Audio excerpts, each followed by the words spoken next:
کوئی حرج نہیں اگر کوئی اندھا یا لنگڑا یا مریض کسی کے گھر سے کھا لے، اور نہ تمہارے اوپر اس میں کوئی مضائقہ ہے کہ اپنے گھروں سے کھاؤ یا اپنے باپ دادا کے گھروں سے یا اپنی ماں نانی کے گھروں سے یا اپنے بھائیوں کے گھروں سے یا اپنی بہنوں کے گھروں سے یا اپنے چچاؤں کے گھروں سے یا اپنی پھوپھیوں کے گھروں سے یا اپنے ماموؤں کے گھروں سے یا اپنی خالاؤں کے گھروں سے یا ان گھروں سے جن کی کنجیاں تمہاری سپردگی میں ہوں یا اپنے دوستوں کے گھروں سے۔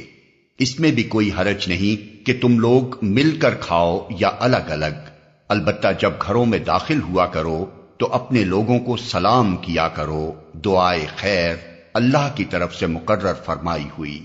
بڑی بابرکت اور پاکیزہ۔ اس طرح اللہ تعالیٰ تمہارے سامنے آیات بیان کرتا ہے، توقع ہے کہ تم سمجھ بوجھ سے کام لوگے۔